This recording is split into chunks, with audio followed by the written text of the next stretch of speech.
What's up, DG Army? Nethervoid, also known as John, back with some more patch videos for you, or replays for you. This is still patch 7.5. Patch 8 is getting closer and closer.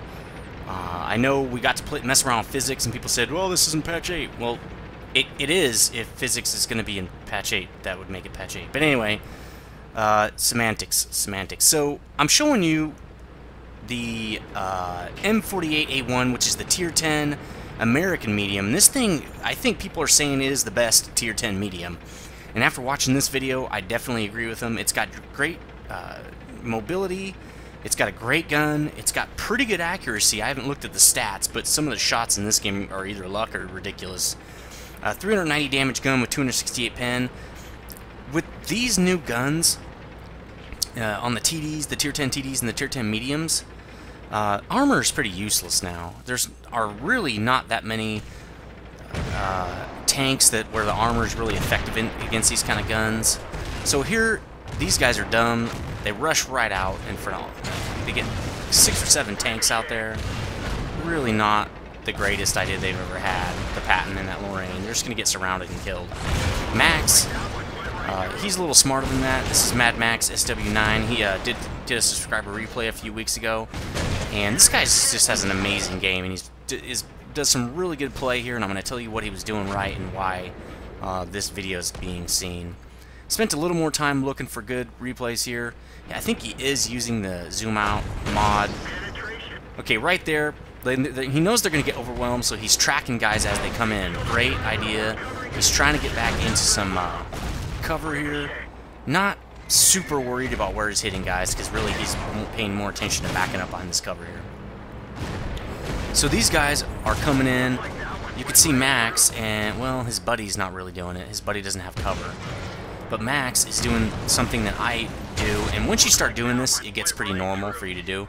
He's shooting and backing up, making these guys chase him, and then he's trying to get track shots when he can, but also hit for damage. And let's see what he does. E50M, track shot and damage. That's how you do it. So this T-54 is just charging in like a kind of an idiot. Right into Cupola. Nice shot there. E50M getting jacked up by Max's teammates here. Max has great positioning here, having only one enemy shooting at him at a time, not 2 or 3 or whatever is up there.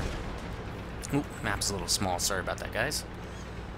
So Lorraine and T-54. Now they've whittled these guys down. Now a lot of that was Max's team. It wasn't just Max, but Max is drawing them out. He's not letting all 3 of those guys or 4 or 5 shoot at him at the same time.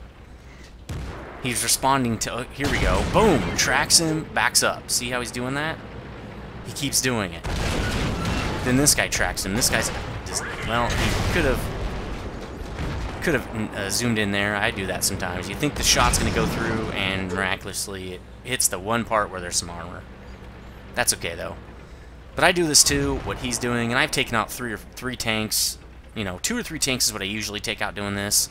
If it's 4, it can be kind of hard, especially if they're smart. They'll all just swarm you. That could be tough. If they're platoons, you'll probably just die because they're gonna swarm you. If they're on voice comms anyway, which they should be. T-54 not being so stupid this time. Max's buddy's getting taken out from the back there. Max takes a shot into the turret, which is not the best idea because the T-54 is such a strong turret, but it does bring the T-54 out. Boom! Nice shot to the side. It does bring him out. And the reload on this gun is pretty good. It looks like it's about 8 seconds. I'm not positive on that. Maybe it's 7. But it's awesome. Max gets stuck a little bit, but that's okay. The bat's almost dead anyway. But here it is. They're working together. And BAM! Takes out the T-54. The bat is just about dead now. He should have turned around and shot Max in the back, but he didn't. And now he's dead. Would have been a pretty good... Although the KV-3 was almost dead. I would have shot... You know, that was not very good. Oh, wait. No, duh, that's the enemy team. Yeah, if that bat was smart, he would have been taking Max out. He should have been helping the T-54. So now Max is just getting long shots on these guys. BAM! Nice accuracy on this gun. Again, I don't know what it is. It could be poor and he could be getting good shots, but... Well, that one misses. Now, usually when you're taking longer shots like this, and his ping is pretty good at, you know, 50 or 40s and 50s, but typically when I'm playing... Ooh, nice hit on that tank there. Typically, you want to wait till your client-side reticle comes all the way in. Wait like another second or two for the server to catch up. Because if you ever play with the server reticle on, if you used to be able to play with both of them, the client and the server reticle on, and you would see the server reticle close in a little bit after the client reticle. So I usually wait a second or two if I'm taking a really long shot like that and I have all the time in the world. So it's a tie game here. Max is doing awesome with 5 kills. Great job defending this side from that onslaught of tanks. Let's just bump that map up a little more. Why not? So now he's only half dead, which is not too bad for how much firepower was coming in on top of his face. Now I've seen a lot of tier 10 mediums using the octane there, as you can see in his slot 6, instead of the fire hydrant, because the fire hydrant is not used very often, or the fire extinguisher. So, but I think the octane gives you a +5 engine boost. Yeah, +5 engine power. So that's probably pretty good for these mediums. It gets them a little more speedy. So great little that's probably a pretty good boost. Let me know in the comments what you think about the octane in there, because you don't really use the fire extinguisher all that often, but it is nice to have that fire extinguisher. Nice shot on the Lorry 155 there, and he finally sees him. Of course, Max is just spotting these guys before they can spot him, I'm sure.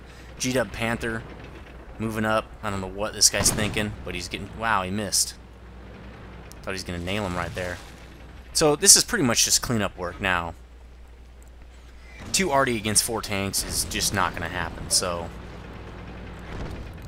Max having a great game with its 6 kills here. Just kind of looking for arty, looking for that last guy to kill. Unless they're hiding really good, you should just kill him at this point instead of capping. Oh, there we go. There we go. He's lit up. Another 155. He's dead. Okay, so great game by Mad Max here in his M48A1, and I can't wait to get this tank. I just sold my T20 because I unlocked the Pershing, so hopefully I'll be buying the Pershing soon. And I'm also on my Panther 2, so I really want to get some of these tier 10 mediums. They seem a lot of fun. And since armor doesn't really matter anymore, the tier 10 mediums are definitely the beast tanks on the field. Again, I don't know about Clan Wars and how that works, but the armor on tanks just basically seems to not matter anymore because these guns have so much pen, especially with the gold rounds in them. Anyway, let me know what you think about this tank specifically in patch 7.5. I know everybody's loving it. Tell me what you think about patch 8 coming up in physics. I know I love physics. It was pretty fun when I did get a chance to play it. So I will probably be showing some more tier 10 subscriber replays for these patches because I don't have any of these tanks, these patch videos. So stay tuned. Let me know what you think. Later, guys.